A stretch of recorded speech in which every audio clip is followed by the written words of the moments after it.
إن الحمد لله نحمده ونستعينه ونستغفره ونعوذ بالله من شرور أنفسنا ومن سيئات أعمالنا من يهده الله فلا مضل له ومن يضلل فلا هادي له وأشهد أن لا إله إلا الله وحده لا شريك له وأشهد أن محمدا عبده ورسوله يا أيها الذين آمنوا اتقوا الله حق تقاته ولا تموتن إلا وأنتم مسلمون يا أيها الناس اتقوا ربكم الذي خلقكم من نفس واحدة وخلق منها زوجها وبث منهما رجالا كثيرا ونساء واتقوا الله الذي تساءلون به والأرحام إن الله كان عليكم رقيبا يا أيها الذين آمنوا اتقوا الله وقولوا قولا سديدا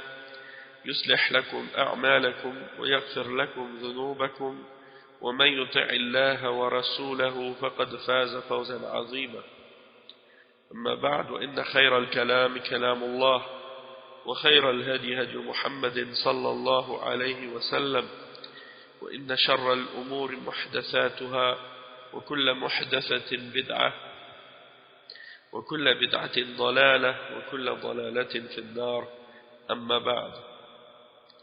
Donc on va commencer aujourd'hui le cours numéro 13 dans l'explication du livre Sharh Kashf al-Shubuhat expliqué par le Cheikh Abdul Aziz ibn Baz. C'est le livre du Cheikh Mohammed ibn Abdul Wahhab, le Mujaddid du XIIe siècle.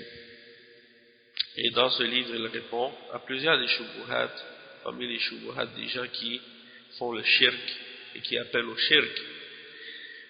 Et donc, ce livre-là, il a été expliqué par de nombreux savants, et parmi eux, notre Cheikh, le Cheikh Abdul Aziz ibn Baz, rahimahullah. Et c'est un sharh qui est très clair, très simple, et qui est très bénéfique. Donc on va lire ensemble la partie où on est arrivé, et pour expliquer un peu où on en est dans l'explication, il faut comprendre qu'on a commencé un point dans le livre où le cheikh explique ou répond à une des shubuhat, qui est la shubha numéro 9 dans le livre Kashf al-Shubuhat. Et cette shubha, elle consiste de la part des mushrikines à dire aux gens qui appellent au tawhid que nous on déclare les musulmans kuffars.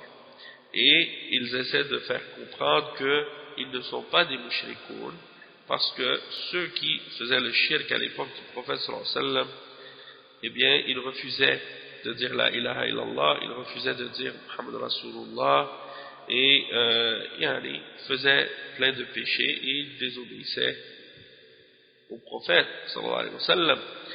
Donc eux ils essaient de dire que eux ils ne sont pas comparables aux mushrikines, parce que ils disent ashhadu an la ilaha illallah, ils disent ashhadu anna Muhammad Rasulullah, et ils font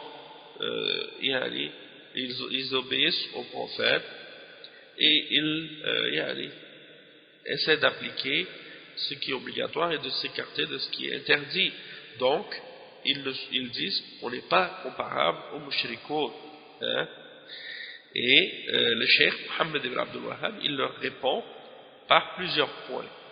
On a mentionné jusqu'à maintenant 4 points parmi les réponses qu'on peut donner à cette shubha, et aujourd'hui on va lire la réponse numéro 5 et 6 à ces shubuhat. Et c'est pour leur expliquer en même temps que c'est pas suffisant seulement de dire la ilaha illallah et de dire Muhammad Rasulullah, alors que la personne qui le dit, elle est en train de pratiquer différentes formes de shirk. Ça annule son témoignage. Et la même chose aussi, que si quelqu'un il dit la ilaha illallah Muhammad Rasulullah, mais qu'il nie des choses qui sont affirmées par la charia, et il rend halal ce qui est haram ou d'autres choses de ce genre, eh bien ça lui servira à rien.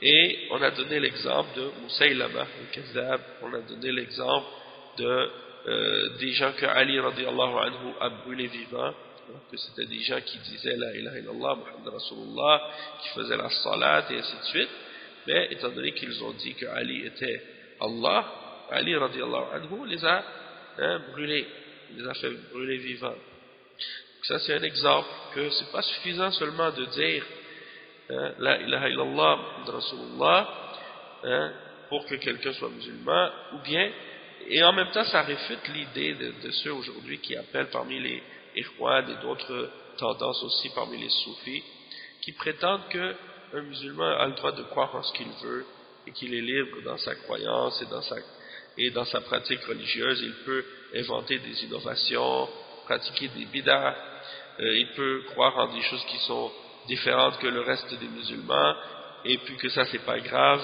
et qu'il n'y a pas de contrainte dans la croyance et dans la pratique religieuse dans l'islam, ou des choses de ce genre.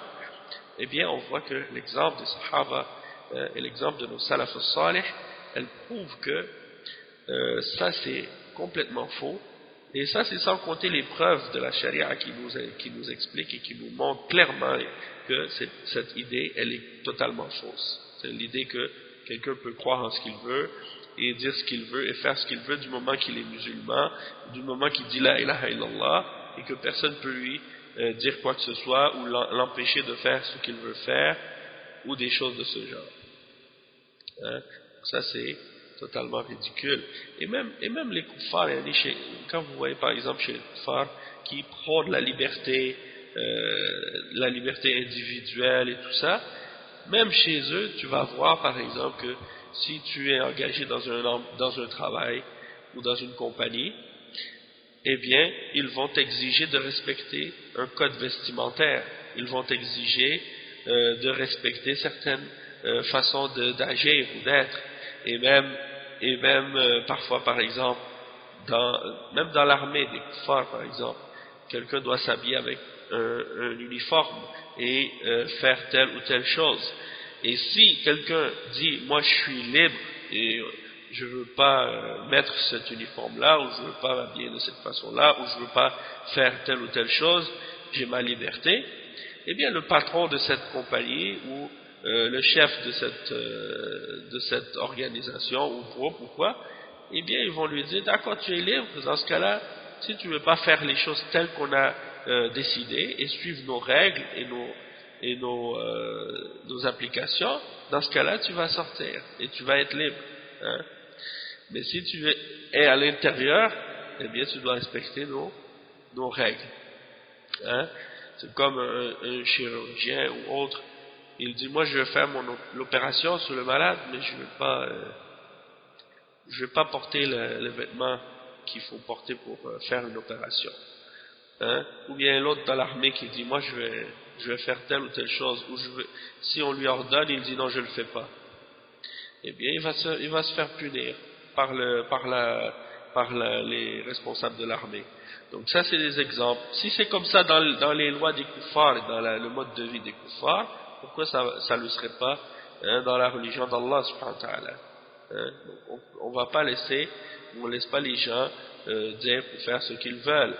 Et ceux qui sont responsables de corriger les problèmes et les erreurs des gens qui ont des erreurs dans leur aqidah ou qui ont des problèmes dans leur pratique religieuse, comme par exemple des gens qui refusent de faire la salat, hein, et qui doivent être jugés ou punis dans ces choses-là, les responsables de corriger ça, c'est les savants de l'islam et les ulama et les dirigeants dans les pays musulmans. C'est pas, bien entendu, le père dans sa maison aussi qu'il a une autorité, mais en même temps, c'est pas n'importe qui dans la rue qui peut appliquer certaines peines ou punitions dans la charia, c'est seulement le dirigeant musulman. Et je mentionne ça aussi parce que quand j'étais en Haïti, il y a certains frères avec qui j'ai discuté parfois et j'avais l'impression qu'ils avaient l'idée qu'ils pensaient que c'était permis pour eux d'appliquer la charia comme ça individuellement, hein, parce qu'il y a beaucoup de gens qui ont compris l'islam incorrectement de cette façon-là. Ils pensent que quand il n'y a pas un dirigeant musulman, ça veut dire que chacun par la suite il a la liberté ou le droit de faire appliquer les peines islamiques de lui-même. Et ça c'est totalement faux et incorrect. Mais c'est juste, j'ai mentionné ça juste pour donner un exemple et pour faire comprendre. Et un autre point aussi qui est important à comprendre par rapport à ces questions qui ont rapport à l'islam, sur la question par exemple de la contrainte dans certaines questions qui ont rapport avec l'islam pour les musulmans, quand ils refusent de pratiquer quelque chose ou qu'ils font quelque chose qui est haram et qu'on les punit, vous allez voir plusieurs kuffars parmi les chrétiens ou les juifs ou les laïcs ou les athées qui vont commencer à critiquer l'islam à cause de ça ou s'objecter. Et même, par exemple, dans l'Ancien Testament, chez les chrétiens et chez les juifs, vous trouvez des versets qui expliquent les règles de la charia de Moussa et comment il y a des punitions pour certains péchés, comment il y a des punitions et certaines règles à suivre, même la lapidation pour les gens qui font l'adultère, des choses comme ça. Toutes ces lois-là, ces règles-là sont mentionnées dans leurs livres et ils ne les appliquent pas. Les chrétiens ne les appliquent pas parce qu'eux, ils s'imaginent que Jésus est venu abolir ça. Donc ils ne les appliquent plus. Et les juifs, eux, ils les appliquaient plus déjà depuis longtemps. La raison pourquoi ils les appliquaient plus, c'est à cause de justement à cause de leurs ulama qui ont corrompu leur religion et qui ont interprété ça d'une manière à dire que ces lois-là, en fait, elles ne sont pas applicables pour de vrai. C'est des lois qui sont mentionnées comme ça dans la Torah, mais on ne peut pas les appliquer. Et une des raisons pourquoi ils ne peuvent pas les appliquer aussi, c'est parce qu'ils n'ont jamais établi un État établi sur la Torah. Et lorsqu'ils l'ont eu, lorsqu'ils ont eu un dirigeant qui appliquait les lois divines à l'époque de Daoud, à l'époque de Sulaiman, ils jugeaient selon la loi divine. Mais par la suite, qu'est-ce qui est arrivé? C'est qu'ils ont été écrasés par d'autres nations, d'autres peuples, et depuis cette époque-là, ils n'ont jamais réussi à établir la Torah par la suite, parce qu'ils se sont fait à chaque fois écraser, et par la suite ils sont allés se mélanger dans les différentes nations du monde, et ils ont mélangé leurs coutumes avec les coutumes des autres peuples, et ils ont commencé à réinterpréter leurs livres de manière à pouvoir vivre chez ces peuples-là sans appliquer leurs règles et leurs lois, les lois que Dieu leur avait données. Et donc aujourd'hui, ils ont complètement perdu leur religion, ils ne peuvent plus l'appliquer correctement, justement à cause de l'interprétation que ces savants-là ont faite pour justifier justement le fait de ne pas appliquer les lois divines.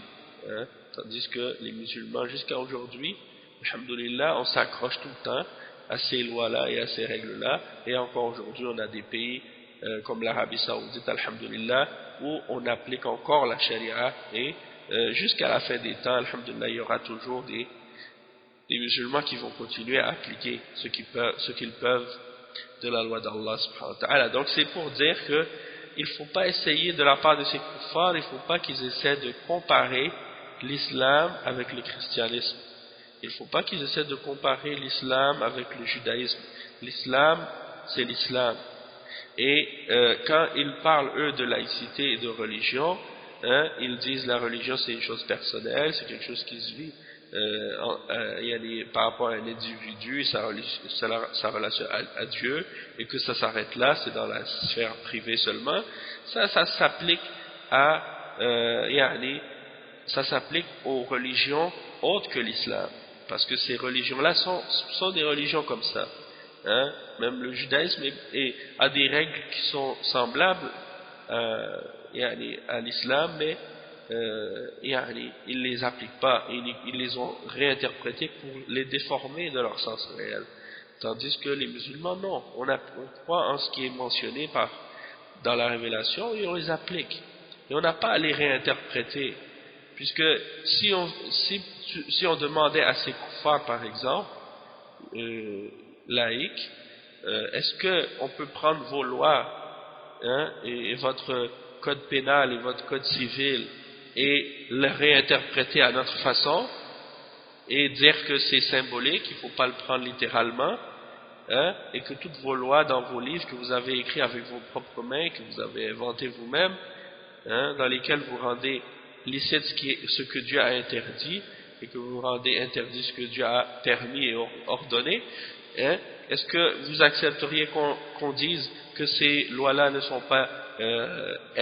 doivent pas être prises littéralement et qu'on doit les interpréter selon nos désirs? Alors dans ce cas-là, il n'y aurait plus de lois, hein, et vous n'auriez plus de système juridique ou pénal. Eh bien, c'est la même chose pour nous les musulmans. On applique qu'est-ce qui a été révélé. Et qu'est-ce qui a été révélé par Dieu, c'est supérieur à toute autre chose que vous pourriez écrire avec vos mains ou inventer avec vos esprits. Hein, parce que l'esprit humain, il est limité. Et l'être humain, il est ignorant par nature et faible.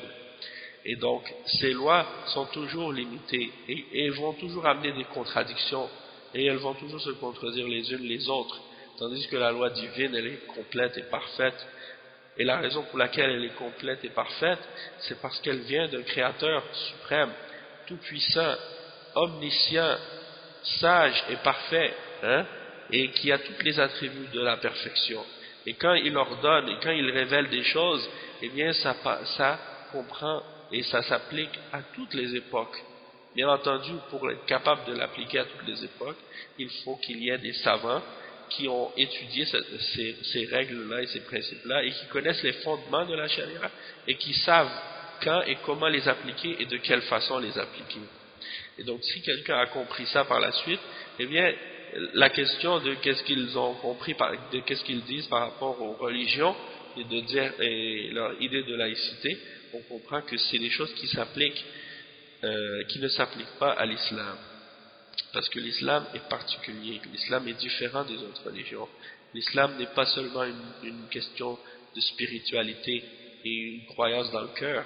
L'islam, c'est un système complet de principes, de croyances, de pratiques, de règles, de lois.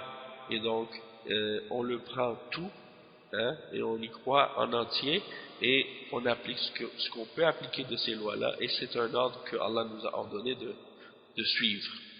Donc c'est juste un petit point que je voulais expliquer comme ça en commençant.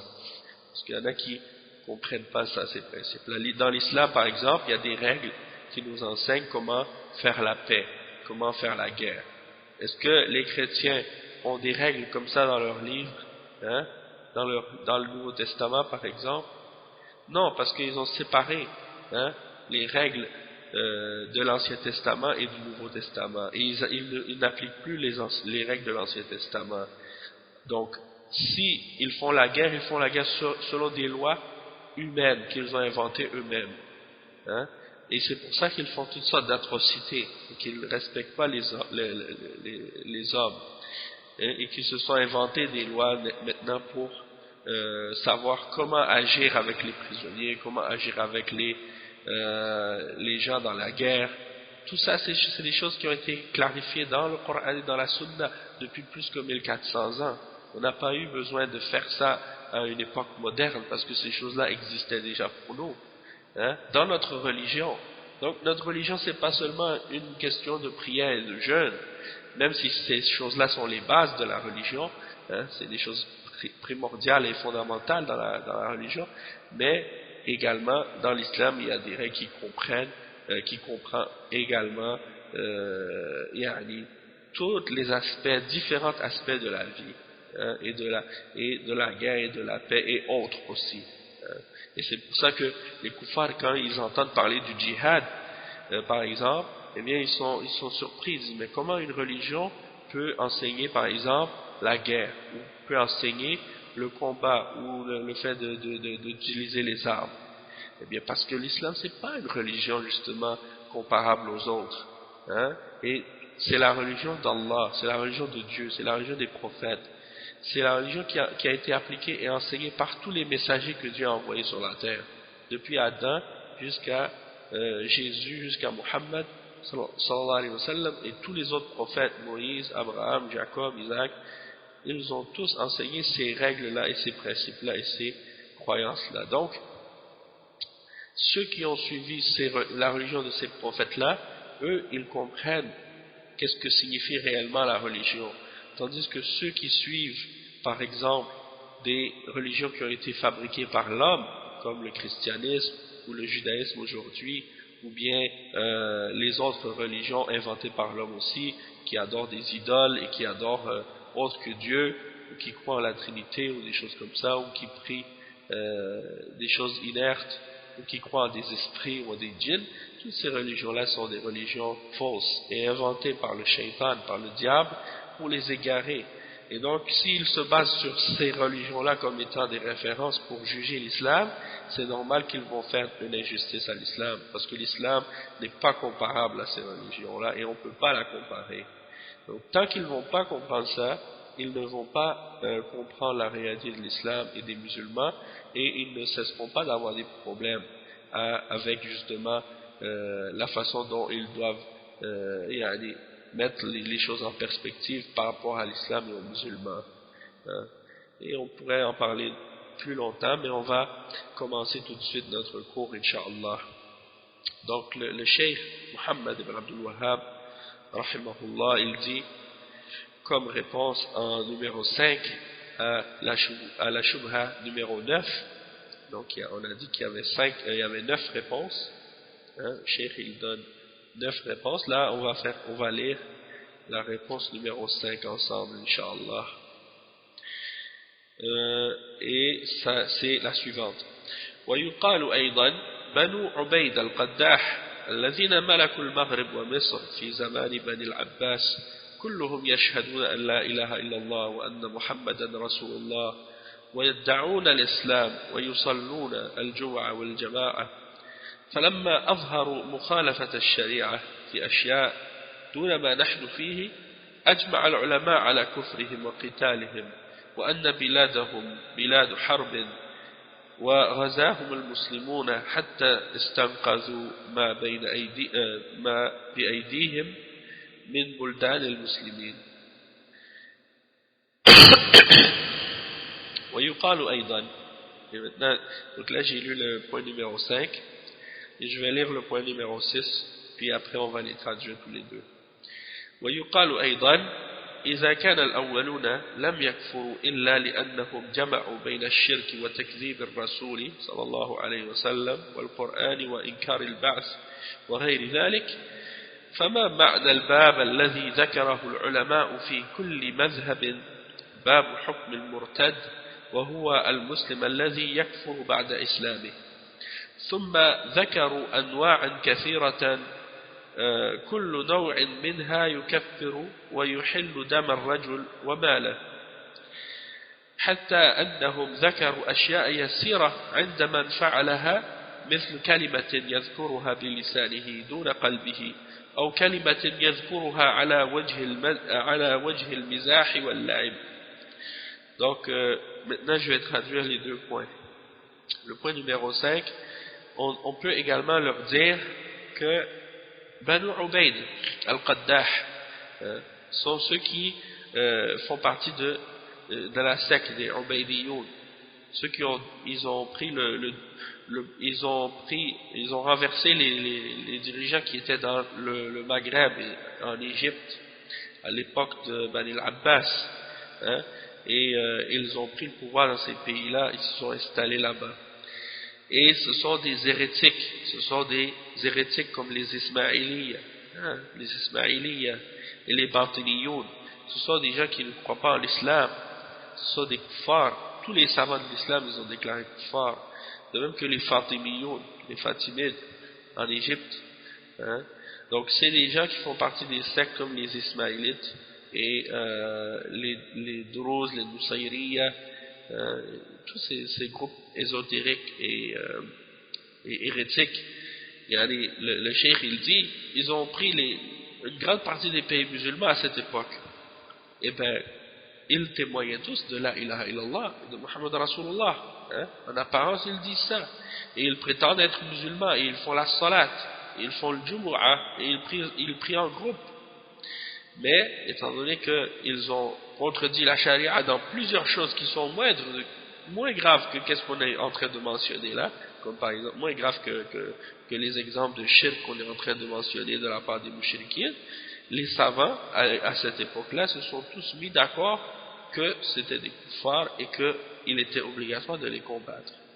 et que leurs pays étaient des pays en guerre contre les musulmans, que c'était des bilad harb, et les musulmans les ont combattus jusqu'à ce qu'ils réussissent à sauver ces pays-là de la main de ces hérétiques-là pour les libérer d'eux et pour que ces pays-là reviennent entre les mains des musulmans. Donc ça c'est un point important et un argument très fort pour montrer à ces gens-là que c'est pas suffisant seulement de dire la ilaha illallah Muhammad Rasulullah et de faire la salat et prier le Jumu'ah et prier la Jama'a. Yani, si tu contredis la charia dans d'autres aspects des fondements de l'islam, eh bien ça annule tout ça. Le point numéro 6, c'est de dire que également si on dit que les premiers parmi les mouchriquins, ceux qui faisaient le shirk à l'époque du prophète sallallahu alayhi wa sallam, que eux leur kufr c'était uniquement par le fait que ils ont fait le shirk et en même temps ils ont nié la prophétie du prophète sallallahu alayhi wa sallam et qu'ils ont rejeté le Coran et qu'ils ont renié la résurrection et d'autres choses de ce genre. Alors que signifie dans ce cas-là ce que les savants de l'islam ont mentionné dans chacun des madhhabs de l'islam, dans les 4 madhhabs, ils ont mentionné le chapitre dans leur livre qui s'intitule le chapitre au sujet du verdict de l'apostat, le verdict de l'apostat, c'est-à-dire un musulman qui a rejeté la foi après avoir cru en l'islam. Donc il était musulman, puis il a rejeté la foi en l'islam par la suite. Donc dans tous les madhhabs, il y a un livre, il y a un chapitre dans les livres de fiqh qui traite de ce sujet et qui mentionne les exemples et les règles à ce sujet-là. Le cheikh dit ensuite, puis ils ont mentionné différentes catégories ou différentes sortes d'actions ou de paroles ou de croyances que si quelqu'un fait ces choses-là, eh bien elles vont le rendre mécréant et elles vont rendre son sang et ses biens licites pour les musulmans. Ils ont même mentionné des choses très petites que quelqu'un peut faire qui semblent très, très banales ou très simples, très petites, mais qui, si quelqu'un le fait, il va quand même être considéré comme un kafir et sortir de l'islam. Comme par exemple une parole qu'il dit avec sa langue sans qu'il y croit vraiment dans son cœur. Ou bien une parole qu'il mentionne juste pour faire une plaisanterie, ou pour rire, ou pour jouer. Et malgré tout, il sort de l'islam à cause de ça. Donc ça c'est la parole du cheikh Mohammed Abdul Wahhab. Il a mentionné ces 2 exemples-là. Et on va lire ensemble maintenant qu'est-ce que le cheikh Abdul Aziz ibn Baz a mentionné à ce sujet pour comprendre les détails de qu'est-ce que cela signifie, Inch'Allah. Donc le cheikh Abdul Aziz ibn Baz, rahimahullah, il dit Alhamdulillah wa sallallahu wa sallam ala rasulillah amma ba'd.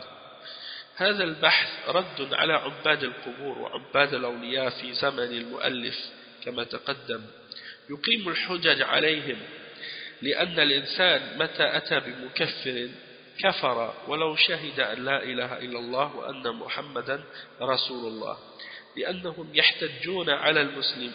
يحتجون عليه يقولون كفار قريش وأشباههم لا يشهدون أن لا إله إلا الله ولا يشهدون أن محمدا رسول الله ونحن نشهد أن لا إله إلا الله وأن محمدا رسول الله ونصلي ونصوم كيف تكفرنا؟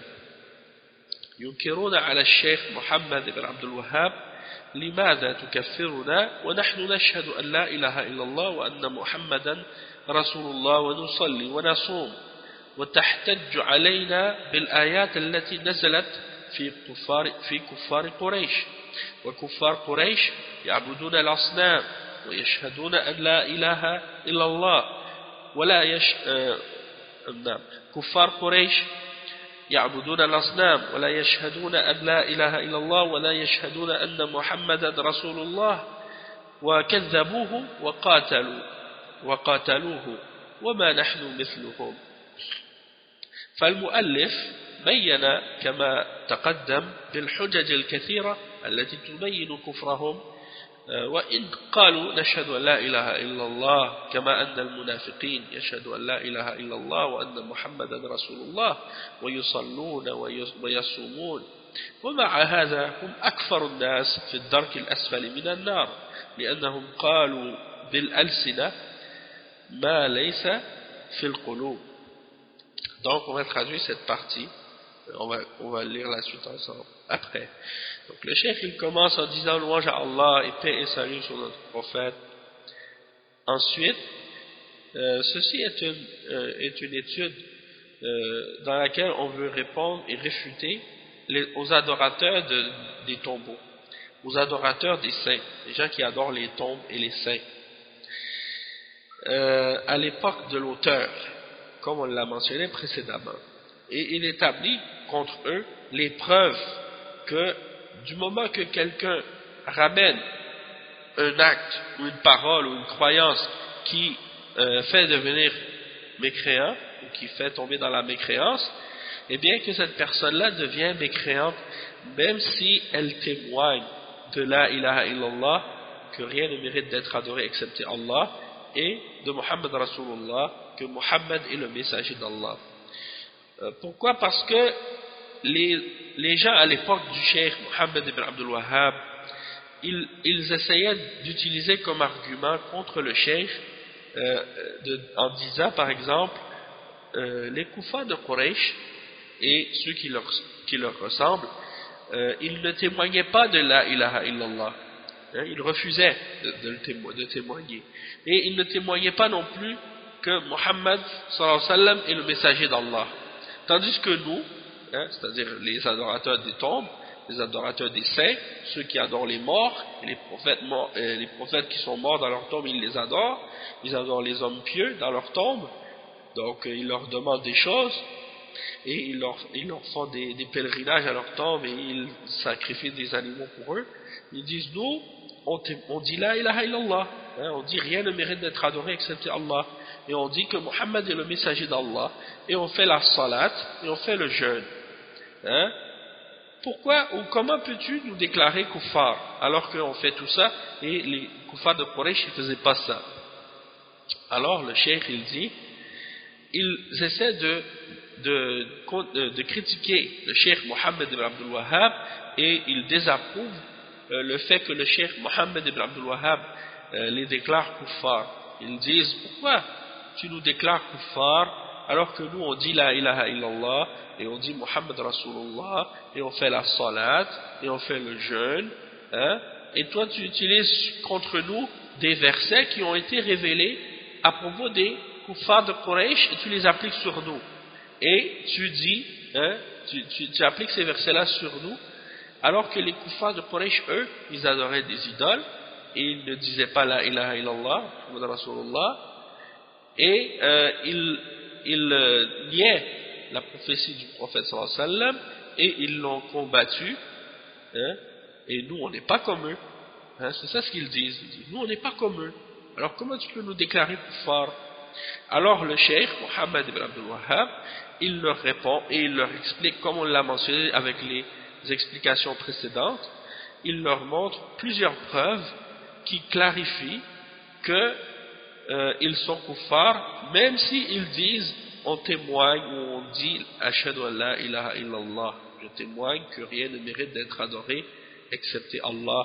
Parce que même les hypocrites, par exemple les munafiqoun à l'époque du prophète sallallahu alayhi wa sallam, ils disaient la ilaha illallah Muhammad Rasulullah, et ils faisaient aussi la salat et ils faisaient le jeûne avec le prophète sallallahu alayhi wa sallam, et même qu'ils faisaient le djihad, ils faisaient plein d'autres adorations parmi les adorations que faisaient les musulmans, et malgré tout ils sont les plus mécréants parmi les hommes, et Allah dit dans le Coran qu'ils seront dans les plus profondes des profondeurs de l'enfer. C'est eux qui vont être le plus bas dans l'enfer à cause de leur mécréance, et que leur mécréance est plus grande que toutes les autres formes de mécréance. Donc pourquoi? Parce qu'ils ont dit avec leur langue ce qui n'était pas dans leur cœur. Le cheikh il dit ensuite هم يقولون نشهد أن لا إله إلا الله وأن محمدا رسول الله وهم في الباطن يكذبون ذلك وهكذا كفر المسلمون اليهود وهم يقولون لا إله إلا الله وكذلك الذي قالها من المشركين الذين عبدوا عليا رضي الله عنه أو استغاثوا بعلي وهم عباد الشمس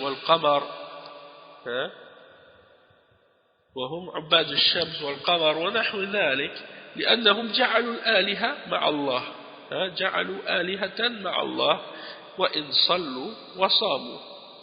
Donc le cheikh il dit, eux ils disent, nous les munafiqoun, ils disent, on témoigne que rien ne mérite d'être adoré excepté Allah, et on témoigne que Muhammad est le messager d'Allah. Alors qu'à l'intérieur d'eux-mêmes, ils nient ça, ils rejettent ça, ils n'y croient pas. Et donc, à cause de ça, ce sont des kuffars.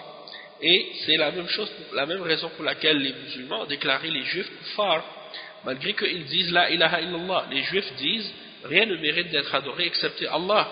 Et pourtant, ils nient ça, ils rejettent ça de notre manière, en adorant Uzayr, ou en adorant d'autres que Allah, parmi les saints et les hommes pieux.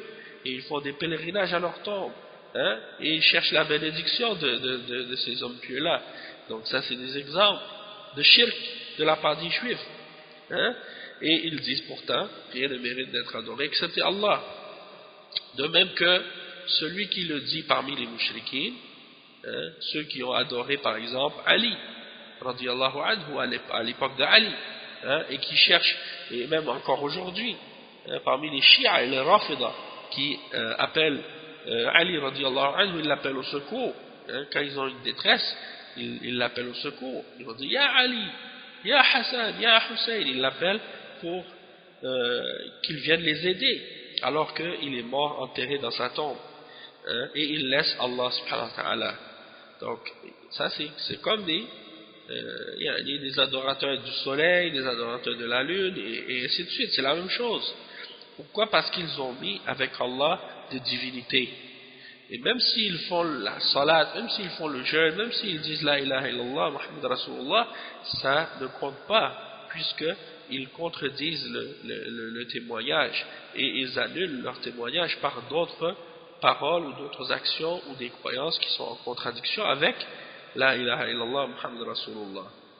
Le cheikh il dit ensuite وَكَذَلِكَ بَنُو عُبَيْدَ الْقَدَّاحِ يصلون ويصومون فلما أظهروا الرفض والغلو في آل البيت ثم ادعى بعضهم أنه إله وأنه معبود يعبد من دون الله كفرهم المسلمون وقاتلوهم لإظهارهم الكفر والضلال ولم ينفعهم شهادتهم أن لا إله إلا الله وأن محمدا رسول الله لكفرهم وضلالهم وغلوهم في آل البيت أو بدعواهم الألوهية لأن بعض رؤسائهم ادعى الألوهية وأنه يعبد من دون الله اتخذ لنفسه مقام الألوهية فكفرهم المسلمون وقاتلوهم بكفرهم ولم ينفعهم شهادة أن لا إله إلا الله وأن محمدا Rasulullah lamma ataw bil mukaffirat. Donc le cheikh il parle ensuite de Banu Ubayd al-Qaddah, sont ceux dont on a parlé au dernier cours et qu'on a parlé aussi aujourd'hui, ceux qui parmi les Ismaïliya et les Nusayriya et autres qui font partie des sectes des Batiniyoun, des sectes ésotériques, ceux qui pensent que la religion est divisée en un aspect qui est caché et un aspect qui est dévoilé. Donc ils pensent qu'il y a une partie de la religion qui est secrète et que personne ne peut connaître cette signification secrète dans le Coran et dans la religion excepté ceux qui ont été initiés à leur secte. Et donc pour eux, tout ce qui est dans le Coran, il a un double sens, ou il a un autre sens mais qui est caché. Et donc, pour eux, par exemple, les musulmans en général, eux, quand ils entendent le terme salat, et que Allah leur ordonne de faire la salat, ça veut dire de prier et d'établir les 5 prières par jour, selon les exemples du Coran et de la Sunna. Mais pour eux, ça veut dire autre chose. La salat, ça ne veut pas dire ça. Ça ne veut pas dire de faire la prière, ça veut dire autre chose. Et le jeûne, ça veut dire autre chose. Et ils interprètent les prophètes d'une autre manière. Ils ne disent pas que les prophètes sont des hommes envoyés par Allah subhanahu wa ta'ala, auxquels il a envoyé des révélations, et des messages, des livres. Non. Pour eux, les prophètes, c'est comme les philosophes, des hommes intelligents qui utilisent leur intelligence et qui, avec leur intelligence parfois, ils vont imaginer un monde imaginaire avec des anges, des choses comme ça, qui viennent leur parler. Et donc c'est ça pour eux un prophète. Donc selon eux, être un prophète, c'est quelque chose qui peut être acquis. C'est pas quelque chose qui est donné par Allah subhanahu wa ta'ala. Donc ils ont plein d'autres idées comme ça, comme par exemple ils ne croient pas qu'il y a un paradis et qu'il y a un enfer réel qui existe. Pour eux, le paradis et l'enfer, c'est juste un état d'âme. C'est symbolique, comment ils disent, allégorique, c'est pas réel. Et plein d'autres exemples comme ça de la part de ces égarés-là. Et parmi les Ismaélites, par exemple, il y en a à l'époque quand ils étaient au pouvoir en Égypte, ils ont pris un de leurs dirigeants qui s'appelait Al-Hakim bi Amrillah et ils l'ont déclaré Dieu. Ils croyaient que c'était Dieu incarné. Et donc, ils l'adoraient en dehors d'Allah subhanahu wa ta'ala. Donc, eux, ils croient que Al-Hakim bi Amrillah, c'était Dieu. Et les Nusayriya, eux, ceux qui sont actuellement au pouvoir en Syrie, et ben, c'est comme j'ai dit là, au dernier cours, ceux-là, ils croient que Ali radiyallahu anhu était Dieu. Ils croient que Ali radiyallahu anhu était Dieu. Et il adore en dehors d'Allah subhanahu wa ta'ala comme les Rafidah. Il adore en dehors d'Allah comme les Rafidah adorent Ali radiyallahu anhu en dehors d'Allah, et qu'ils font des pèlerinages à sa tombe. Et chaque année il y a des millions de gens qui vont là-bas à Najaf pour faire leur pèlerinage et pour adorer Ali. Donc ça c'est l'exemple de shirk. La même chose, ils font la même chose aussi avec tous les descendants de Ali radiyallahu anhu, parmi les 12 imams, ceux qu'ils appellent les 12 imams. Et le 12e d'entre ces imams, il croit qu'il est né, il y a plus que 1200 ans, il est né et puis il est devenu invisible. Et que depuis 1200 ans, il est en train de se promener dans le monde, en état d'occultation, comme ils disent. Et donc il est invisible, et puis à la fin des temps, il va réapparaître. C'est ça leur croyance, les chiites Rafidah. Donc ça, c'est des croyances de kufr et d'égarement et de shirk et de bid'a et de tout ce que tu peux imaginer. Donc, par rapport à Al-Ubaydiyoun et Al-Fatimiyoun, qui font partie des Ismaélites, donc ils ont des croyances donc, de kufr comme ça. Malgré que c'est des gens que quand ils parlent, ils disent La ilaha illallah, Muhammad Rasulullah, ils font la salat, ils font le jeûne en apparence. Donc toutes ces choses-là, c'est des choses qui montrent qu'ils sont musulmans. Mais en même temps, ils ont laissé montrer leur appartenance à la tendance des Shia, et l'exagération au sujet de la famille du prophète sallallahu alayhi wa sallam, au point de prendre les descendants de Ali radiyallahu anhu comme des divinités en dehors d'Allah. Et ils ont même prétendu que certains d'entre ces descendants-là ont des attributs divins, effectivement, et ils les adorent en dehors d'Allah. Et si vous voulez plus de détails là-dessus, il y a les cours que j'ai fait sur les Shia Rafidah, 25 cours sur ça, donc vous pouvez retourner dans le site, Inch'Allah, vous pouvez les trouver. Et ensuite, le cheikh il dit ensuite que les musulmans, quand ils ont vu ça, ils les ont déclarés kuffar. Et ils les ont combattus. Pourquoi ils les ont combattus? Parce qu'ils ont montré leur mécréance et leur égarement. Et le fait de leur part qu'ils disent La ilaha illallah Muhammad Rasulullah, eh bien ça ne leur sert à rien. Ça leur sert à rien puisque ils ont en même temps le kufr et l'égarement et l'exagération au sujet de la famille du prophète sallallahu alayhi wa sallam, et ou bien également aussi lorsqu'ils prétendent être divins ou d'avoir des qualités divines ou d'être Dieu même, comme Al-Hakim bi Amrillah en Égypte et d'autres également. Donc ça c'est des exemples, hein. Et ceux qui suivent aujourd'hui les Aga Khan, ce qu'on appelle les Aga Khan, c'est la même voie que ces Ismaélites là à l'époque, hein. De même que les Bouhara, et il y a d'autres tendances aussi parmi ces Ismaélites aussi, et la même chose pour les Nusayriya en Syrie et ailleurs, c'est la même chose, hein. Donc yani, ces gens-là, ils ont des croyances qui sont kufr et shirk, hein. Ils adorent des êtres en dehors d'Allah, hein, et certains d'entre eux même ils se sont prétendus Dieu.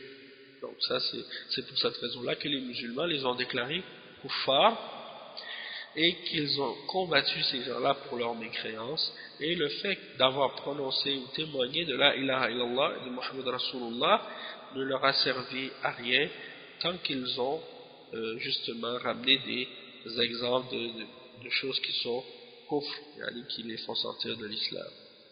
Le cheikh il dit وهكذا الأئمة عقدوا بابا سموه باب حكم المرتد في مذهب الحنابلة والشافعية والمالكية والحنفية، باب معروف أجمع عليه المسلمون عملا بقول النبي صلى الله عليه وسلم من بدل دينه فاقتلوه، وقال معاذ رضي الله عنه من بدل دينه يقتل قضاء الله ورسوله. فلما أسلم اليهودي ثم ارتد فقدم معاذ على أبي موسى وهو موجود عندهم يستتيبونه، قال معاذ لا ينزع حتى يقتل، قال معاذ لا ينزع حتى يقتل قضاء الله ورسوله،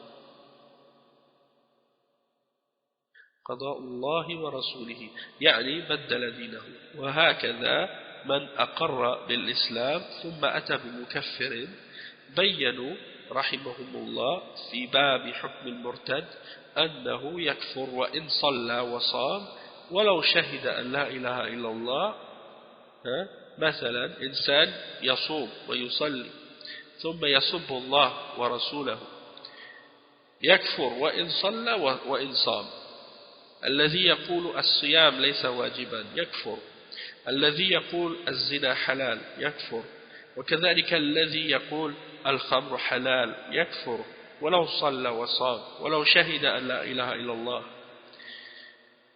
كمن يطأ المصحف ويهينه ويطأه بيده أو برجله يلطخه بالبول إهانة له، أو يقول نكاح الأخت حلال أو نكاح البنت حلال يكفر ولو شهد أن لا إله إلا الله ولو شهد أن محمدا رسول الله.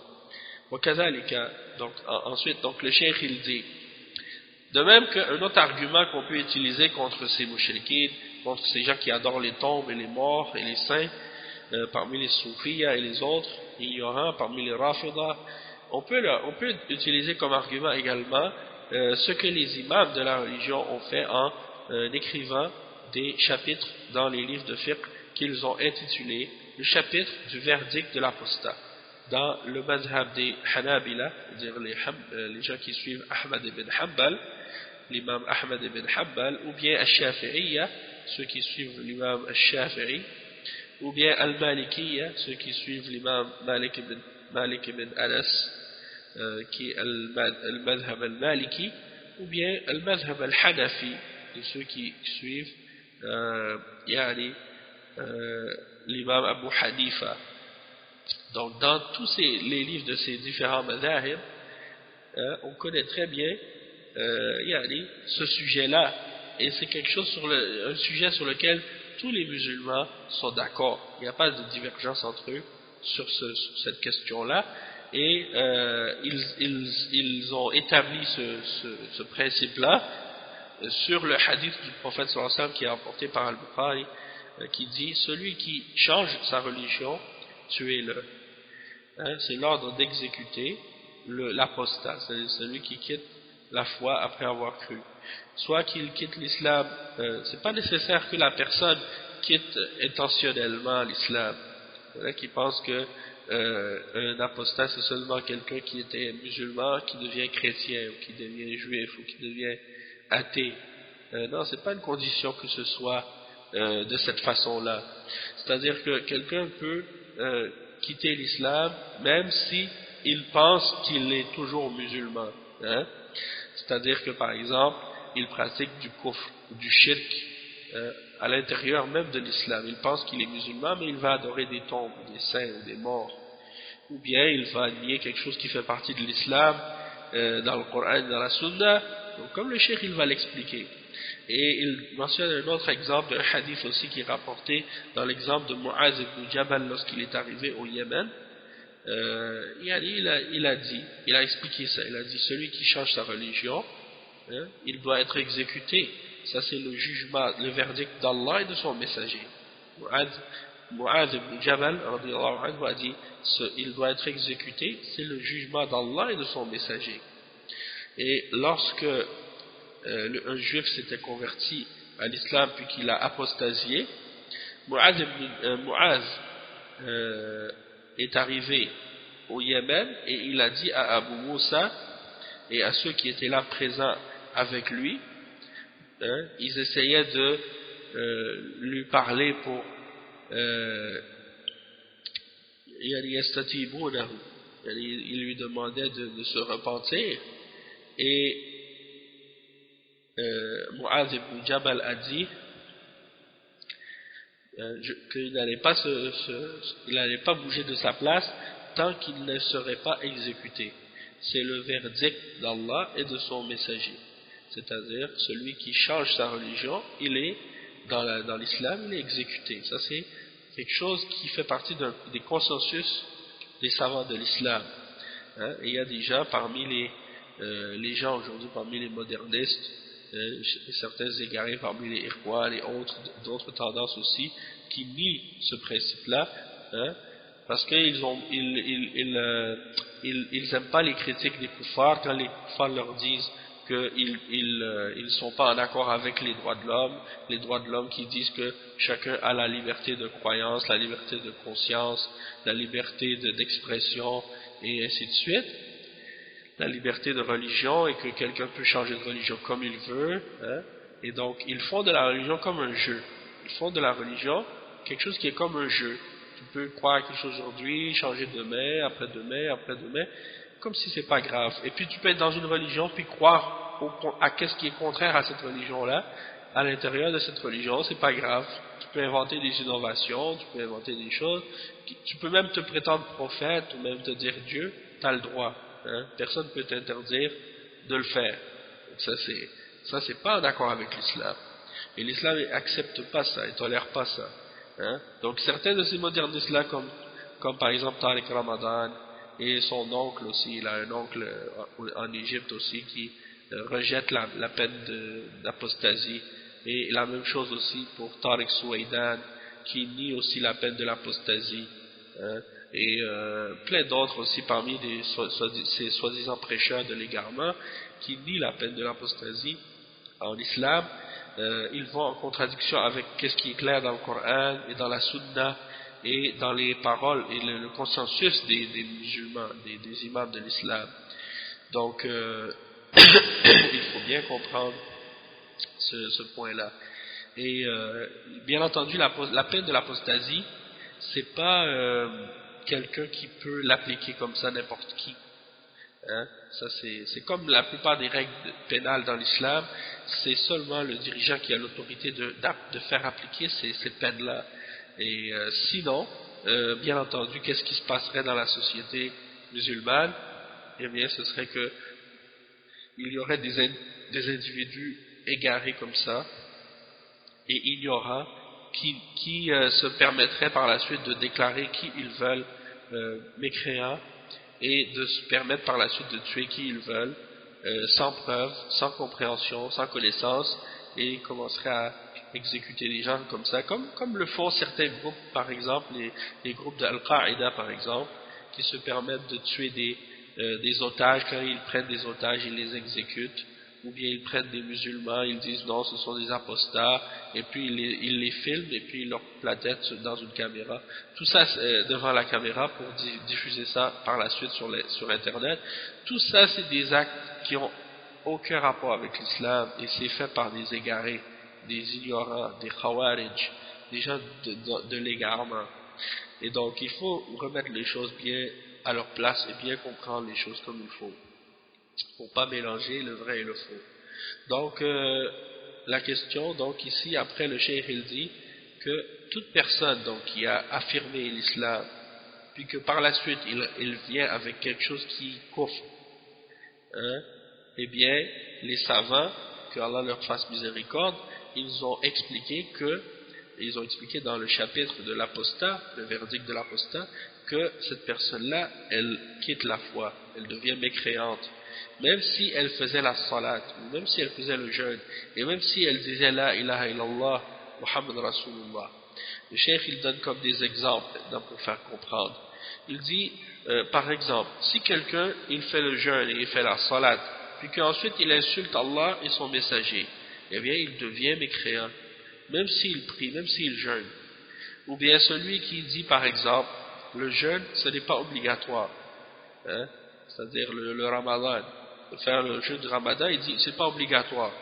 Le cheikh il dit devient mécréant quand il dit ça, parce que c'est quelque chose qui est clair, de même que celui qui dit que le zina, l'adultère ou la fornication c'est halal, devient mécréant, parce qu'il dit quelque chose qui est clair dans la religion, quelque chose qui est connu. Et de même que celui qui rend halal l'alcool, il dit l'alcool c'est halal, il devient mécréant, même s'il prie, même s'il jeûne, et même s'il dit la ilaha illallah. De même que celui qui prend un mushaf par exemple, une copie du Coran, puis qu'il met son pied dessus, ou bien qu'il le rabaisse, qu'il l'humilie, qu'il le rabaisse, qu'il le traite avec il le traite de façon irrespectueuse, comme par exemple il marche dessus dans le but de le rabaisser, et ou bien il le prend avec sa main ou avec son pied, et il met de l'urine dessus par exemple pour le rabaisser ou pour l'humilier. Ça c'est un acte de kufr. La personne qui fait ça, elle est mécréante, même si elle fait la prière, même si elle fait le jeûne, même si elle dit la ilaha illallah Muhammad Rasulullah. Le cheikh il dit, ou bien l'exemple de quelqu'un qui dit qu'on a le droit de marier sa sœur, que c'est halal de marier sa sœur par exemple. Donc il veut rendre licite l'inceste. Donc ça c'est kufr aussi, de même que quelqu'un qui prétend qu'il a le droit de marier sa fille, il dit marier la fille c'est halal, il devient mécréant. Il devient mécréant, pourquoi? Parce que c'est quelque chose qui est kufr. Tandis que, et ça c'est ici un petit point qui est très important à comprendre, c'est que si quelqu'un boit de l'alcool, mais il dit qu'il reconnaît que c'est haram, il commet un péché, mais il ne sort pas de la religion, il ne sort pas de l'islam. Tandis que si quelqu'un ne boit pas du tout d'alcool, mais il dit avec sa bouche, il déclare que l'alcool c'est halal, même s'il n'a pas bu une seule goutte d'alcool dans sa vie, il devient mécréant. Parce que le fait de nier l'interdiction de quelque chose qui est interdit par Allah, c'est plus grave comme crime et comme péché que le fait de faire ce péché-là lui-même. Parce qu'il le rend halal, il nie ce que Dieu a affirmé. Et donc il rejette, il contredit la parole d'Allah. Ça c'est un acte de kufr, c'est un acte de mécréance. Tandis que de commettre le péché tout en reconnaissant qu'on est en train de désobéir à Allah, ça c'est un péché seulement. C'est pas quelque chose qui est kufr, ça ne fait pas sortir de l'islam. Donc il faut bien distinguer la différence entre les deux. Quelqu'un qui fait le zina et qui dit oui le zina c'est haram, je reconnais que c'est haram, ça c'est, il a commis un péché. Et il va être, si on l'attrape et qu'il y a des témoins, les dirigeants, les responsables vont le lapider. Hein? Vont le lapider, ainsi que la femme qui a commis la fornication ou l'adultère. Bon, la fornication, c'est une autre peine, c'est pas la lapidation. La fornication, la peine pour la fornication, c'est 100 coups de fouet. Tandis que pour la peine pour l'adultère, c'est-à-dire quelqu'un qui est marié et qui a des rapports sexuels avec quelqu'un en dehors du mariage, ça c'est la lapidation, c'est ça le châtiment. Donc même si cette personne-là, elle le fait, et elle reconnaît que c'est haram, elle va être, s'il y a des témoins et tout, et qu'elle est jugée, et que le juge détermine que la peine c'est qu'il doit être lapidé, elle va être lapidée jusqu'à la mort, mais elle reste quand même musulmane, et elle est considérée quand même comme un croyant. Et si elle se repent, tout ça c'est pour dire que cette lapidation-là va être une expiation pour son péché en même temps, hein, va le purifier de ce péché-là. Tandis que celui qui n'a jamais commis la fornication ou n'a jamais fait l'adultère de sa vie, il n'a jamais fait l'adultère, sauf que il le rend halal, et il dit oui c'est permis, on a le droit, et puis celui-là il est kafir. Même si il l'a jamais fait. Hein?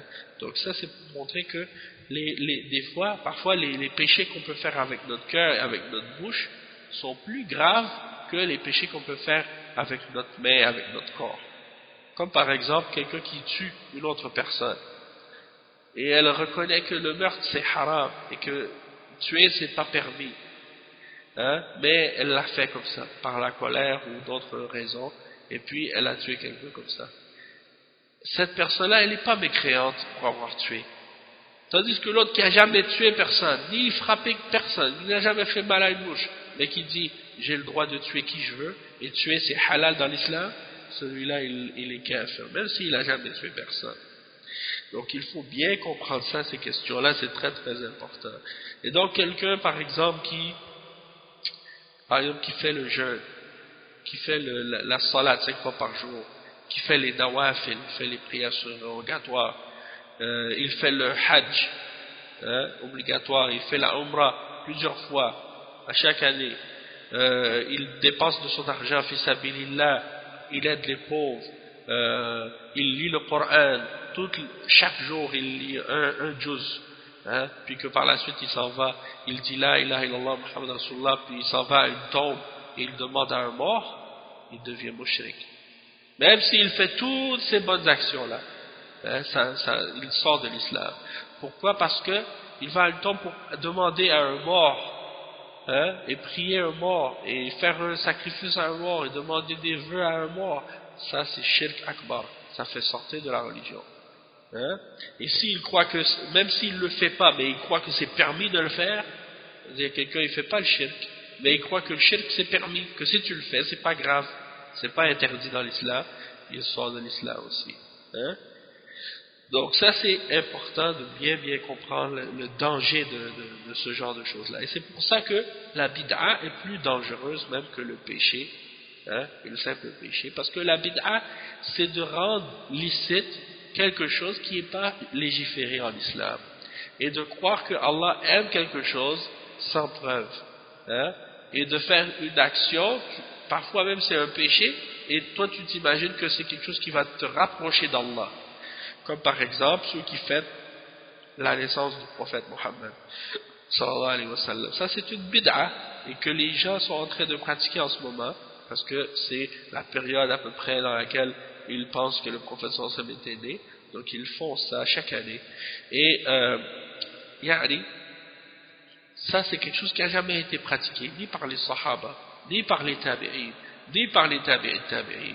Et aucun des 4 imams des madhahib, Abu Hanifa, Malik, Shafi'i et Ahmad, ils n'ont jamais fait la fête du prophète sallallahu alayhi wa sallam. De même que l'imam al-Bukhari et Muslim et Abu Daoud, et An-Nasa'i, et At-Tirmidhi, et Ibn Majah, et l'imam Ahmad dans sa Musnad, et de même que les autres imams de hadith, aucun d'entre eux, on n'a jamais entendu parler de leur part de la fête du prophète sallallahu alayhi wa sallam. Tout ça, c'est des choses qui ont été inventées justement à l'époque de ceux qu'on vient de mentionner tout à l'heure, les Al-Ubaydiyya et les Fatimiyya. C'est à leur époque que l'adoration des tombes et des morts est apparue dans le monde musulman, et c'est à leur époque également qu'est apparue la fête ou la célébration de la naissance du prophète sallallahu alayhi wa sallam, par imitation des chrétiens qui fêtaient Noël, et des choses de ce genre. Donc ils ont voulu imiter ça et faire comme eux. Et hier j'étais dans une mosquée, avant hier j'étais allé prier dans une mosquée, et l'imam dans la khutbah il a menti à propos d'Allah et de son messager, et il a dit que le prophète sallallahu alayhi wa sallam, il a dit que Allah a créé la première chose, c'était la lumière, et que il a créé le prophète Mohammed sallallahu alayhi wa sallam de cette lumière. Et il a dit que il disait que c'était rapporté par Al-Bukhari et que c'est rapporté dans les Sunan. Ce hadith-là n'est pas rapporté nulle part dans Al-Bukhari et il n'est pas rapporté dans les Sunan. C'est un hadith mawdou', fabriqué, qui n'a aucune part d'authenticité, ce hadith. Et il y a aussi d'autres hadiths qu'il mentionne, et il se base sur ces hadiths qui sont fabriqués pour essayer de dire que le prophète sallallahu alayhi wa sallam, il était un être de lumière, il n'avait pas d'ombre, quand il marchait à Médine, il n'avait pas d'ombre, ou des choses de ce genre. Il y a toutes des superstitions et des fausses croyances qui n'ont aucun rapport avec l'islam, et de dire que Allah a créé le monde entier pour le prophète Mohammed sallallahu alayhi wa sallam, alors que c'est pas ça qui est mentionné dans le Coran, hein? Donc tout ça c'est des choses qui sont basées sur des hadiths fabriqués, et eux ils tiennent à ces hadiths là comme si c'était une bouée de sauvetage, mais étant donné que c'est des hadiths faibles et fabriqués, c'est même pas des hadiths faibles, c'est des hadiths fabriqués, c'est-à-dire ils n'ont même pas d'isnad, ces hadiths, et eux ils se basent là-dessus comme si c'était des preuves, hein? Et ils ont plein de shubuhat, des fausses croyances et des superstitions au sujet de ça, et ils font qu'est-ce qu'ils appellent la hadra, hein? Ils dansent entre eux, puis ils chantent, puis ils se balancent entre eux, ils font des mouvements au rythme du tambour comme ça, et ils pensent qu'ils sont en train de célébrer la fête du prophète sallallahu alayhi wa sallam, et parfois même ils vont chanter des anachides ou des poèmes, et dans ces poèmes il y a des paroles de roulou, d'extrémisme et de shirk, hein, à l'égard du prophète sallallahu alayhi wa sallam, comme le poème qu'ils appellent Al-Burda, hein, dans lequel ils disent par exemple وَإِنَّ مِنْ جُودِكَ الدُّنْيَا وَضَرَّتَهَا وَإِنَّ مِنْ عُلُومِكَ عِلْمُ اللَّوْحِ وَالْقَلَمِ. Donc ils prétendent que ce monde ici-bas et l'autre, ça fait partie des merveilles du prophète sallallahu alayhi wa sallam. Comme ils disent qu'ils pensent que Dieu a créé le monde pour le prophète sallallahu alayhi wa sallam. Et ils disent وَإِنَّ مِنْ جُودِكَ الدُّنْيَا وَضَرَّتَهَا وَإِنَّ مِنْ عُلُومِكَ عِلْمُ اللَّوْحِ وَالْقَلَمِ. Ils disent que parmi ta science, il y a la science de la table et de la plume et des tables préservées.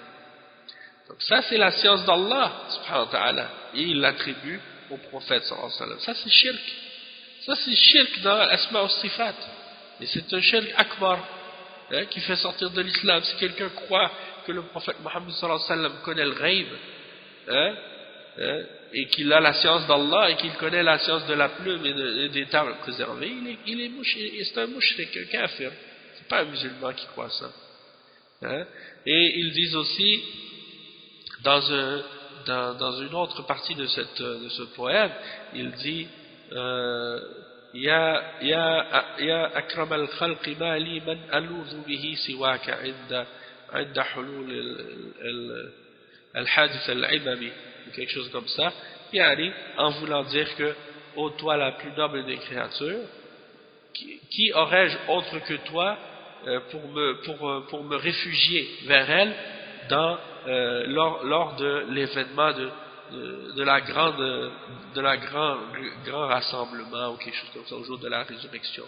en voulant dire qu'il cherche le refuge en le prophète sallallahu alayhi wa sallam au jour de la résurrection, hein, au lieu de demander le refuge d'Allah et la protection d'Allah. Ça aussi c'est du shirk. Et il y a plein d'autres exemples comme ça dans des poèmes de ces soufis qui tombent dans le ghulou à propos du prophète sallallahu alayhi wa sallam et à propos de leurs saints et à propos de leur shuyukh, et ils font même du shirk avec eux. Donc ces gens-là, même s'ils disent la ilaha illallah Muhammad Rasulullah, ça ne veut rien dire pour eux, ça ne veut rien dire pour Allah subhanahu wa ta'ala, parce qu'ils font le shirk en même temps. Et ils rendent halal ce qui est haram, et ils font beaucoup d'autres problèmes. Le cheikh il dit ensuite وكذلك قالوا إذا تعلق بغير الله وعبد الشمس أو القمر أو الصنم أو عبد عليا أو فاطمة أو الحسين أو عبد القادر أو البدوي أو غيره كفر ولو صلى وصام ولو شهد أن لا إله إلا الله. Donc le cheikh il dit que les ulama ils ont dit également que si quelqu'un s'accroche à autre que Allah, il s'attache à autre que Allah, il adore le soleil, ou il adore la lune, ou il adore les idoles, ou il adore Ali, ou bien il adore Fatima, ou Al-Hussein, ou bien il adore Abdul Qadir Al-Jilani, ou bien il adore Al-Badawi, hein, celui qui est enterré à Tanta, hein, qui est originaire du Maghreb, un de leurs soufis, un de leurs chers soufis, hein, qui était en fait un hérétique, un égaré, et quand il est mort, ils ont fait une mausolée sur sa tombe, et aujourd'hui ils vont par millions en Égypte à chaque année pour aller adorer sa tombe et pour l'adorer en dehors d'Allah et faire le shirk avec lui. Donc ça c'est des exemples, hein. Abdul Qadir al-Jilani la même chose, et Abdul Qadir al-Jilani il est enterré quelque part en Orient, et pourtant dans chaque pays il a une tombe, et les gens ils vont là-bas, ils lui construisent un dôme et ils vont faire des pèlerinages là-bas alors qu'il est enterré à une autre place. Mais parmi les croyances des soufis, c'est que quelqu'un il peut se multiplier comme ça. C'est-à-dire qu'il peut se dédoubler et apparaître à plusieurs endroits en même temps. Hein? Et Allah comme des croyances bizarres comme ça. Allah donc il s'imagine peut-être qu'il était enterré dans toutes ces différentes places-là. Ça c'est complètement illogique. Donc le cheikh il dit que les ulama ont dit que ceux qui font ça, qui adorent ces êtres en dehors d'Allah, ils sont des kuffars, même s'ils prient, même s'ils jeûnent, même s'ils disent la ilaha illallah Muhammad Rasulullah. Le cheikh il dit ensuite والمقصود المقصود أن الإنسان إذا أتى بمكفر بطلت أعماله لقوله صلى الله عليه وسلم من بدل دينه فاقتلوه، وقوله سبحانه وتعالى في القرآن ولقد أوحي إليك وإلى الذين من قبلك لئن أشركت ليحبطن عملك ولتكونن من الخاسرين. وقال سبحانه وقدمنا إلى ما عملوا من عمل فجعلناه هباء منثورا وما تنفع مع الشرك أعمال تكون هباء منثورا. وقال تعالى ولو أشركوا لحبط عنهم ما كانوا يعملون. الحاصل أن الإنسان إذا أتى بمكفر قولي أو فعلي أو قلبي أو شك كفر، حتى ولو شك فقال أنا أعرف أن لا إله إلا الله وأن محمد رسول الله ولكن عندي شك في أن الجنة حق أو لا، أشك أن الله في السماء أو ليس في السماء يكفر، أو أنه فوق العرش أو ليس فوق العرش يكفر لأنه مكذب لله ورسوله، أو شك في نبوة محمد صلى الله عليه وسلم وقال أنا لا أدري أهو نبي أو ليس بنبي يكفر، أو شك في نبوة نوح أو موسى وهود وعيسى وصالح وقال أنا أشك في نبوة هؤلاء كفر، أو قال أختي حلال يجوز لي أن أتزوجها، أو بنتي حلال أتزوجها كفر، أو عمتي أو خالتي حلال أتزوجها كفر. والمقصود أنه متى أتى بمكفر ناقد من نواقض الإسلام كفر وبطلت أعماله كلها، صلاته وصومه وحجه كلها تبطل. Donc le cheikh il dit, qu'est-ce qu'on veut dire par ça? C'est qu'une personne, peu importe qui, du moment qu'elle vient avec quelque chose qui est kufr, eh bien toutes ces œuvres deviennent vaines. Parce que le prophète sallallahu alayhi wa sallam a dit, celui qui change sa religion, tuez-le. C'est-à-dire exécutez-le. Et dans le Coran, il y a plein de versets qui mentionnent que si quelqu'un rejette la foi, ses œuvres deviennent vaines. Comme le verset 65 dans Surat Az-Zumar, Allah subhanahu wa ta'ala dit, et nous t'avons révélé à toi, ainsi qu'à ceux qui étaient avant toi, parmi les prophètes, que si tu commets le shirk, que si tu aurais commis le shirk, on aurait annulé toutes tes œuvres, on les aurait rendues vaines, et tu aurais été du nombre des perdants. Et le verset 23 dans Surat Al-Furqan, dans lequel Allah subhanahu wa ta'ala dit, et nous avons pris qu'est-ce qu'ils ont fait comme œuvre, et nous l'avons fait devenir comme de la poussière, éparpillée par le vent. Et donc leurs œuvres ne peuvent pas leur profiter. Toutes leurs prières, toutes leurs jeûnes, tous leurs témoignages, toutes leurs hajj et leurs umrah, toutes les sadaqat qu'ils ont fait seront comme de la poussière éparpillée par le vent parce qu'ils ont fait le shirk avec Allah. Et le verset 88 dans Surat Al-An'am, dans lequel Allah subhanahu wa ta'ala dit que s'ils auraient commis le shirk, on aurait rendu vain tout ce qu'ils ont fait.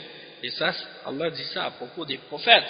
Donc ça s'applique encore plus à ceux qui ne sont pas des prophètes, comme nous. Et le cheikh il dit ensuite, donc en résumé, on peut dire que toute personne qui ramène quelque chose qui est kufr, soit dans la parole, ou soit dans les actions, ou soit dans les croyances du cœur, ou dans les doutes, eh bien il sort de l'islam, il devient mécréant. Même que si quelqu'un par exemple il doute, il dit par exemple je sais pas, il dit je sais que la ilaha illallah Muhammad Rasulullah c'est la vérité, mais j'ai un doute, est-ce que le paradis est vrai ou non, ou bien je doute, est-ce que Allah est dans les cieux ou il n'est pas dans les cieux, il devient mécréant s'il doute de ces choses là. Ou bien il doute, est-ce que Allah est au-dessus de son trône ou il n'est pas au-dessus de son trône, il devient mécréant pour ça. Pourquoi? Parce qu'il a démenti ce que Allah et son messager ont dit à ce sujet. Ou bien il doute de la prophétie du prophète Mohammed sallallahu alayhi wa sallam. Il dit, je ne sais pas si c'est un prophète ou non. Il devient mécréant. Ou bien il doute de la prophétie des autres prophètes, comme Nuh, alayhi salam, Noé, ou Moussa, Moïse, ou Hud, ou Isa, ou Salih, ou de Jésus, ou de Salih, ou de Hud. Il dit par exemple, je ne sais pas si ce sont des prophètes ceux-là. Alors il est kafir s'il doute de ces choses-là. Ou bien il dit ici, si quelqu'un dit par exemple, ma soeur elle est halal, j'ai le droit de me marier avec ma soeur, ou ma fille elle est halal, j'ai le droit de marier ma fille, il devient mécréant, parce qu'il rend halal ce qui est haram. Ou bien il dit, j'ai le droit de marier ma tante maternelle, ou ma tante paternelle, elles sont halal, j'ai le droit de les marier. Il devient mécréant dans ce cas-là. Et ça me fait penser justement à l'exemple des homosexuels aujourd'hui. Une femme par exemple, elle dit j'aime une femme, j'ai le droit de la marier, ou j'aime un homme, j'ai le droit de le marier. Un homme qui dit j'aime un autre homme et je veux me marier avec lui. Celui qui croit que ça c'est halal de se marier avec un homme qui doit se marier avec un autre homme, ou une femme qui va se marier avec une autre femme, s'il croit que ça c'est halal, il devient kafir. Il devient kafir. Tandis que s'il fait l'homosexualité, il ne devient pas kafir, tant qu'il reconnaît que c'est haram. L'homosexualité c'est pas un kufr, c'est comme l'adultère, c'est pas un kufr non plus. Mais si tu le rends halal, ça devient kufr. Et si tu crois que tu as le droit de te marier, ça c'est kufr. Donc là, tout ce qui se passe maintenant en France ou ailleurs, dans les autres pays de kufr, ils essaient de passer des lois pour dire que tout le monde est égal et tout le monde a les mêmes droits. Et si un homme et une femme peuvent se marier, pourquoi un homme ne peut pas se marier avec un homme? Pourquoi une femme ne peut pas se marier avec une femme? Et donc celui qui croit en ces arguments-là et qui accepte ce genre de raisonnement-là, eh bien il n'a pas cru en Allah et à son messager. C'est-à-dire s'il rend ça halal et il le déclare halal, ou bien il pense que c'est correct ou que c'est permis, eh bien il devient kafir. Et aussi la même chose pour ceux qui pensent qu'on a le droit de se marier avec des animaux. il va se marier avec un chien ou avec son chat ou avec son ça. S'ils permettent ça, s'ils croient que c'est permis de se marier avec des animaux, c'est des koufars, la même chose. Sauf que s'il le fait, il fait la bestialité, il ne va pas devenir kafir nécessairement, mais c'est parmi les grands péchés. Et même si par exemple celui qui commet l'adultère ou qui fait l'homosexualité, il mérite la peine d'être exécuté, mais il ne va pas être nécessairement kafir pour ça, parce que c'est un péché parmi les grands péchés. Sauf que s'il le rend halal, ça c'est kufr, ça le fait sortir de la foi et de l'islam. Donc ça c'est important là pour ceux qui sont dans les pays de kufr maintenant, comme nous ici au Canada ou ailleurs, et qui sont confrontés par les kuffars avec ces idéologies de liberté, puis de croire que tout le monde est pareil, puis qu'il n'y a pas de différence entre un homme et une femme, et qu'un homme et une femme c'est la même chose, et qu'un animal et un être humain c'est la même chose, et qui veulent rendre halal ce qui est haram. Il faut bien être clair sur ces sujets-là, ne pas se laisser égarer par eux. Et de plus en plus, vous allez voir dans les médias, ils essaient de présenter des couples soi-disant musulmans qui sont homosexuels, qui sont déclarés et qui croient que c'est halal et qui se prétendent imams et qui font des mariages homosexuels. Celui qui se dit imam et qui fait des mariages entre deux hommes ensemble ou deux femmes ensemble, c'est pas les musulmans qui font ça. Celui qui fait ça, il n'est pas musulman parce qu'il l'a rendu halal, et de rendre un péché halal, c'est kufr. Ça c'est très important de le savoir. Le cheikh il dit ensuite wal maqsoud أنه متى أتى بمكفر ناقد من نواقض الإسلام كفر وبطلت أعماله كلها صلاته وصومه وحجه كلها تبطل ولو أشركوا لحبط عنهم ما كانوا يعملون ومن يكفر بالإيمان فقد حبط عمله وهو في الآخرة من الخاسرين. هذا محل إجماع بين المسلمين، ولكن أهل الشرك لا يفقهون، فعباد القبور وعباد الأولياء في عمى في ظلام نسأل الله العافية. هذه أشياء بينها الشيخ محمد بن عبد الوهاب رحمه الله في زمانه للذين اعترضوا عليه وقالوا إن ابن عبد الوهاب يكفر المسلمين وأنه جاء بدين جديد، وهذا لجهلهم وضلالهم وقلة بصيرتهم. ما أتى بدين جديد، إنما أتى بما قاله الله ورسوله وبما صار عليه الصحابة والمسلمون رحمه الله وجزاه الله خيرا.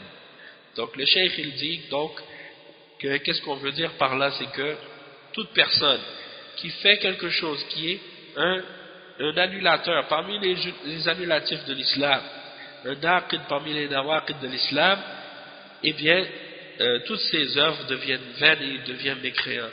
Et toutes ces œuvres, sa salat, son jeûne, son hajj, toutes ces œuvres deviennent vaines. Comme Allah il le dit dans le Coran, dans le verset 88, dans Surat Al-An'am, que s'ils auraient fait le shirk, Allah aurait rendu vaine tout ce qu'ils ont fait comme action. Et le verset 5 dans Surat Al-Ma'idah, et quiconque renie la foi, alors son œuvre devient vaine et il sera dans l'au-delà du nombre des perdants.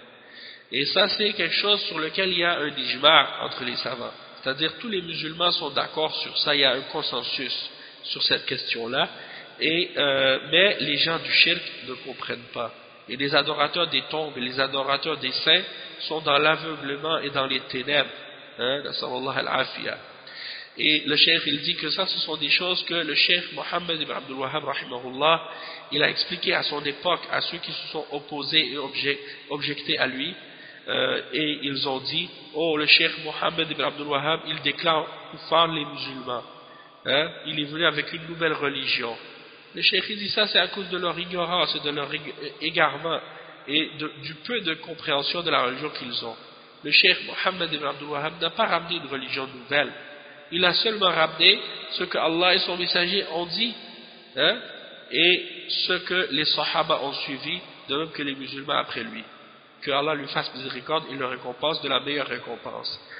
Donc eux, à cause de leur ignorance, ils pensent que le shirk c'est l'islam, et ils pensent que l'islam c'est le shirk, et que si tu fais le shirk, eh bien tu sors pas de l'islam. Et que si tu fais le kufr, tu sors pas de l'islam. Donc pour eux, si tu déclares quelqu'un qui fait le shirk et le kufr, tu les déclares kuffar, ils disent tu déclares kuffar les musulmans. À cause de leur ignorance, ils ne comprennent pas la différence entre le fait de déclarer kafir un mushrik et le fait de déclarer kafir un musulman qui fait des péchés. Il y a une différence entre les deux. Et les gens de Ahl Sunnah wal Jama'a, ils déclarent kuffar ceux qui font le shirk, et qui font des formes de shirk majeur et de kufr majeur. Ça fait partie de l'islam.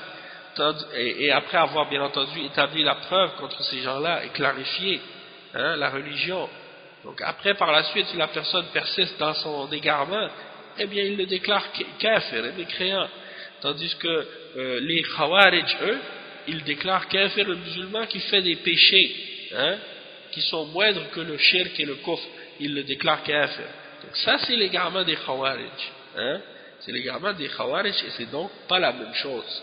Il ne faut pas mélanger entre les gens qui appellent au tawhid et à la sunna et qui s'accrochent à la voie de Ahl Sunnah wal Jama'a et des salafs, et ces gens-là parmi les Khawarij qui déclarent kuffar des musulmans parce qu'ils commettent des grands péchés moindres que le shirk et le kufr, et ils pensent que ce sont des choses qui font sortir de l'islam. Donc on a complété donc aujourd'hui cette partie de l'explication du cheikh, et donc on va s'arrêter à ce point-là, et au prochain cours, Inch'Allah, on continuera la suite de la réponse par rapport à la shubha numéro 9, et on lira également quelques questions et réponses qui ont été mentionnées dans le livre à la suite de ce cours, Inch'Allah. Donc on va s'arrêter ici. Par contre, j'aimerais juste mentionner que dimanche prochain, il n'y aura probablement pas de cours. C'est possible qu'il n'y aura pas de cours. S'il y a un cours, je vais l'annoncer. Sur Twitter ou bien par email.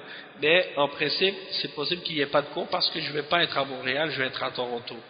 Et je suis invité pour un séminaire à la mosquée des frères de Troy à Toronto. Donc, c'est bien possible que